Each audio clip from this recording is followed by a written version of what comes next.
Kemudian juga jangan sampai kita membuat reaksi-reaksi, mohon maaf. Reaksi negatif tidak menjadikan orang hasud bisa tunduk. Orang hasud tambah menjadi-jadi. Kalau orang hasud kalau Nabi mengatakan orang yang hasud kepadamu dan yang mengganggumu itu siramilah mukanya dengan debu panas. Tapi debu panas itu laksana, bukan hakikat debu panas. Kemudian diamin dia, balas dengan kebaikan, maka kebaikan itu bagi dia seperti siraman abu panas. Gambaran Nabi itu abu. Sudah panas tapi memadamkan. Abu itu panas tapi juga menutup. Gitu loh, panas.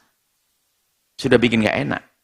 Jadi kalau ada orang melakukan kita dengan cara tidak baik, maka kalau kita memperlakukan dia dengan baik, itu adalah sebetulnya akan membungkam mereka.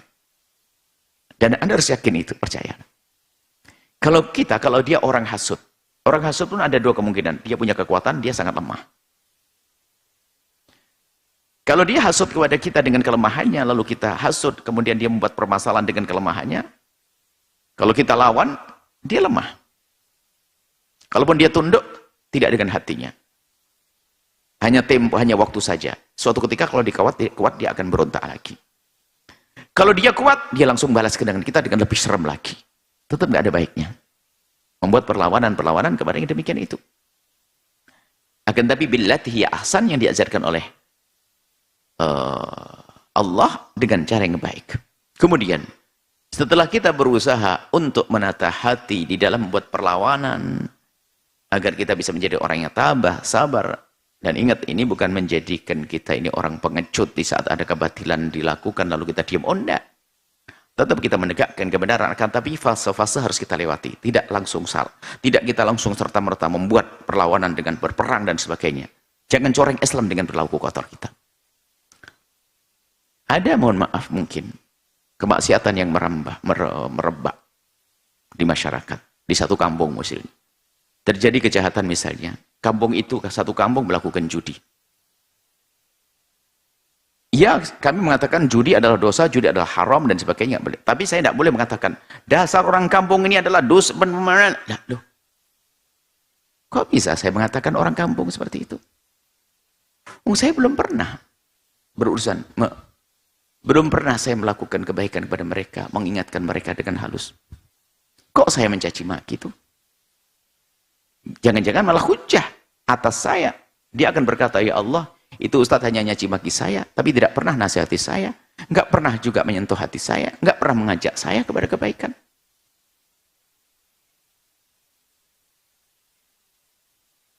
Makanya mungkin dia melakukan kebatilan, tapi tidak boleh kita langsung dasar, kau ini satu kampung, kamu nggak benar, kampung ahli neraka, kampung ini. Loh, apa-apaan ini? Sok banget saya. Saya tidak pernah punya kesempatan masuk ke sana. Belum pernah masuk ke sana. Pesan saya belum masuk ke sana. Kebaikan saya pun belum sampai ke sana. Sehingga ini mimbar. Ini harus tidak boleh kita jadikan alat mimbar dengan mikrofonnya untuk menyakiti hati umat Nabi Muhammad SAW. Pendosa sekalipun. Kalau kita mengatakan zina adalah kotor, iya memang siapapun. Judi adalah nggak benar, iya siapapun. Memang begitu. Tapi kalau saya mengatakan dasar di satu kampung begini, menyakitkan. Karena tidak diajarkan seperti itu. Karena mengajak itu bukan menghujat. Mengajak kepada kebaikan. Dengan kelembutan, dengan keindahan. Kemudian setelah kita berusaha untuk seperti ini, dan ini kan ilmu yang selalu kami hadirkan, bagaimana kita mudah memaafkan. Kalau itu urusan pribadi, bagaimana kita salah lapang hati, ada urusan Allah, urusan Rasulullah, urusan agama, tentu dengan fase-fase, jangan sampai kita serta-merta membuat amar ma'ruf nahi munkar tanpa prosedur yang baik, maka menjadikan Islam dianggap jelek. Mohon maaf ya, misalnya tadi ada sebuah tempat di Gardu, ada anak muda, wahai anak muda mungkin dengar suara ini. Yang lagi mabuk judi di Gardu atau di sebuah perempatan. Maka sangat salah kalau saya tiba-tiba langsung mencaci. Tuh anak-anak ini perempatan sana kurang ajar tuh. Salah. Saya tidak pernah mengucapkan salam dari dekat kepada mereka. Saya belum pernah menyapa mereka. Dan ternyata yang kami amati, kami alami selama ini, wahai para perindu kemuliaan. Mungkin belum pernah saya menemukan manusia sebrutal apapun. Selama ini pengalaman pribadi ya. Di saat saya mencoba menyapa mereka dengan baik, lalu mereka membalas dengan kejelekan, kita belum menemukan. Ada yang menemani kami suatu ketika ada anak dengan bajunya macam-macam, rambutnya ini dengan segala macam bentuk tato segala macam disuah. Pom bensin, coba. Saya coba diuji coba. Mereka bukan orang yang tidak punya hati. Hanya mungkin kesalahan kita tidak pernah kita menyentuh hatinya. Kita hanya mengucapkan Assalamualaikum, Mas boleh menuang duduk? Oh boleh, silakan. Lalu tak suruh mengeluarkan ke kue. Kue dikeluarkan. Kita ajak makan bersama. Bagaimana? Di saat kita beri makanan, dia mau makan tuh malah mempersilahkan. Mari Pak ya. Mari Pak. Oh, saya ngasih kok dia mari Pak. Masih punya sopan santun dia. Duh, ternyata dia tidak sok begitu, tidak. Coba kalau saya datang. Coba ini. Dan hari ini kita tidak pernah menemukan. Belum pernah menemukan. Mereka punya hati sebenarnya. Dia jadi preman, jadi ini. Mereka punya hati. Hanya mungkin kelemahan kita tidak pernah menyentuh hati mereka. Maka kami ucapkan kepada siapapun yang hari ini. Dengan kebrutalannya. Dengan kejahatannya. Dengan kebengisannya. Mohon maaf. Jika kami tidak mampu menjangkau Anda. Kami tidak pernah bertemu dengan Anda. Saya siap bertemu dengan Anda yang bengis itu. Yang katanya brutal itu. Kami yakin Anda punya hati. Di saat Anda menjaga persahabatan Anda. Lihat. Mohon maaf, preman dengan preman sangat kuat persahabatannya. Persatuannya. Jangan ganggu preman itu, dia akan membela. Sebetulnya, kalau kami membidik bukan masalah kepremanannya. Saya membidik bahwasanya di dalam diri seorang preman sekalipun dia sebetulnya punya kesetiaan yang ada. Tinggal dikembangkan saja kesetiaan ini. Dan itu yang kita bidik. Dia akan setia kok. Mafia-mafia yang katanya itu punya kesetiaan. Barangkali memang kita yang salah. Kami sampaikan kepada mereka, saya salah.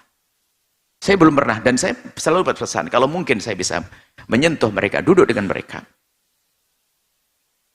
Pernah suatu ketika juga, mungkin pada tahun berapa waktu itu, ada di antara teman-teman yang mungkin dikatakan mereka tidak punya rumah, atau sebut katanya gelandangan. Saya tidak tega juga menyebut kalimat itu, cuman kalimat itu sudah biasa disebutkan, anak-anak gelandangan, anak nggak punya rumah, dan sebagainya. Di tengah-tengah kota di Jakarta sana, kemudian kami dijemput dari stasiun, kemudian setelah itu kami mau dinaikkan angkot. Bagi kami naik angkot tidak ada masalah, cuman yang dampingi kami tidak tahu siapa waktu itu, tanyakan kenapa harus naik angkot. Nggak apa-apa, saya naik angkot nggak ada masalah. Jangan-jangan karena mereka nggak punya duit. Ya betul, karena rupanya nggak punya duit. Oke, nggak punya duit, sudahlah, naik taksi biar kita yang bayari. Oke, setelah itu sampai ke tujuan. Menjelang buka puasa. Buka puasa. Bukan, tidak tahu mereka puasa atau tidak, saya tidak pernah bertanya itu. Bukan waktunya bertanya. Yang jelas kita ingin duduk dengan mereka. Ada pancuran air di situ. Kemudian sedih saya melihat, dan ternyata kelemahan kita. Ada satu perempuan yang cerita anaknya 4 atau 5 begitu. Cerita anak saya yang satu di panti asuhan ini, gitu ini. Kemudian dia bercerita, ayahnya di mana? Dia berkata, tidak ada. Berarti dia punya anak banyak, tidak pernah punya ayah. Cuman yang saya herankan, kenapa dia mau duduk dalam perkumpulan ini?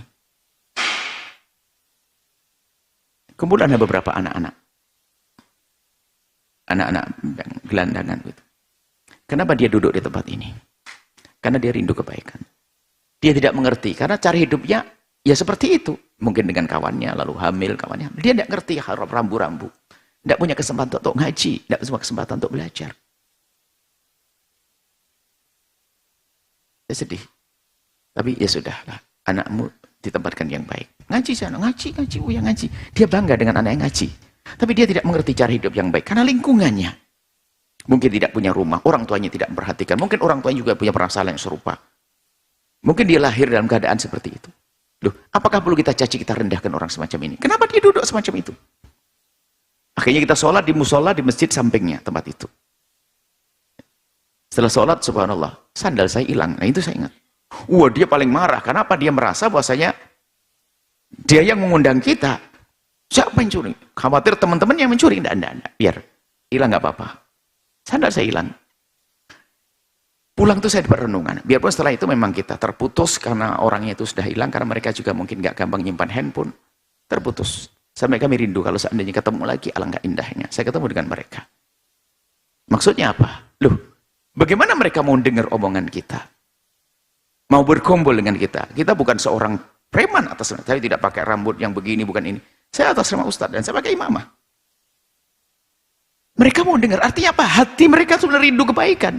Cuman bagi mereka yang sudah di lingkungan semacam itu tidak mudah untuk keluar. Mereka perlu kita tolong dengan keindahan.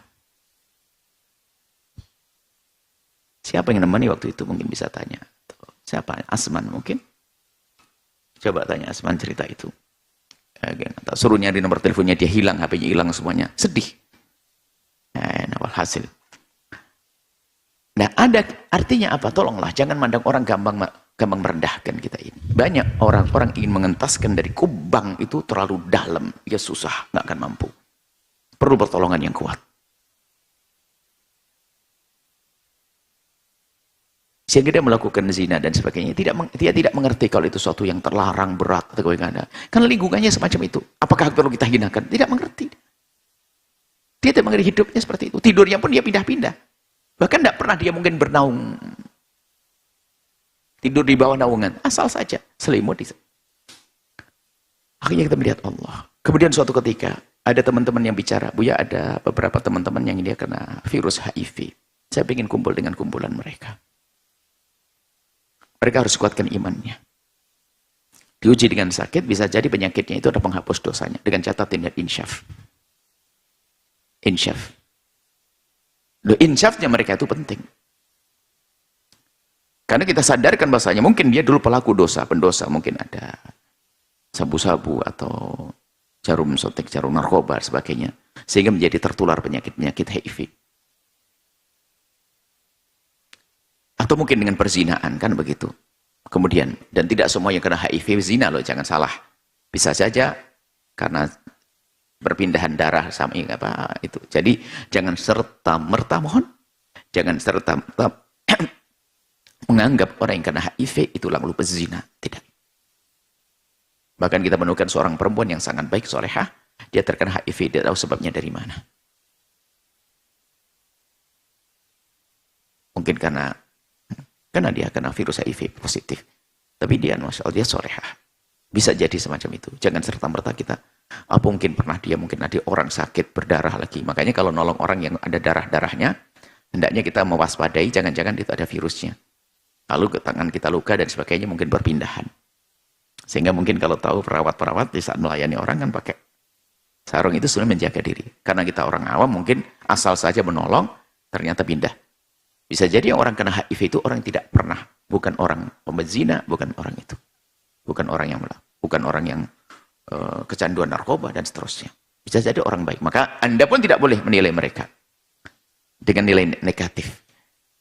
Memang ada di antara mereka yang punya permasalahan masa lalu yang kelam. Nah, dengan sakitnya itu bisa jadi, kami sampaikan kepada siapapun hari ini, wahai hamba Allah, yang mungkin Anda pelaku dosa di masa lalu, Anda mungkin pecandu-pecandu narkoba itu, mungkin pezina-pezina, kemudian diuji oleh Allah dengan sakit HIV, AIDS.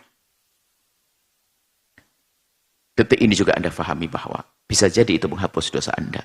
Dengan catatan, hentikan dosa masa lalu Anda. Hentikan dosa masa lalu Anda. Bisa jadi sakit yang Anda rasa itu menghapus dosa Anda yang banyak itu. Allah Maha Kasih. Diberi penyakit HIV. Tapi dengan catatan, ayo segera berhenti dari masa lalu yang kelam. Satu. Yang kedua, jaga orang lain dari penyakit ini. Sebab na'udzubillah, bisa jadi karena tidak punya iman, dia merasa bahwasanya saya sudah sakit, biarin orang lain juga sakit seperti saya. Sehingga mungkin mudah berzina dengan siapapun, lalu menjadikan orang lain terkena penyakit serupa. Akhirnya dosa di atas dosa. Dan hal ini kan perlu didengar oleh mereka. Supaya mereka tidak membuat menjadi orang yang, mohon maaf, karena dia tahu, saya kan sudah sakit, ngapain? Dan dia punya hajat pribadi. Maka dia tidak peduli. Dengan siapa saja, terserah, tertular penyakit dari saya, nggak penting. Apalagi dia seorang laki-laki, mungkin zina dengan perempuan ini menularkan penyakit, zina dengan perempuan ini menularkan penyakit. Nah, kalau dia punya kesadaran seperti yang kami sampaikan, dia tidak akan melakukan itu. Kalaupun ia dengan cara, mungkin kalau hubungan suami istri, tetap menjaga istrinya dengan alat-alat yang sudah menurut petunjuk dokter. Maksud kami apa daripada kisah panjang ini? Jangan serta-merta memandang orang dengan pandangan merendahkan. Tapi pandang mereka dengan pandangan kasih sayang. Itu yang diajarkan oleh Allah kepada Rasulullah, yang diajarkan oleh baginda Nabi kepada kita. Jangan berdakwah dengan seolah-olah merasa kita punya surga, kita menenteng surga ke sana kemari. Lalu menganggap orang semuanya ahli neraka, ahli neraka, ahli neraka. Bukan. Kemudian ambil hati mereka. Bukan jasad. Jasad bersama kita, hatinya tidak. Apa artinya? Akan tapi kalau hati mereka sudah terambil, dimanapun mereka berada, mereka dengan kita. Dengan kebaikan, dengan kemuliaan. Setelah Anda menyaksikan video ini, jangan lupa berselawat kepada baginda Nabi Muhammad sallallahu alaihi wa alihi wa sahbihi wasallam.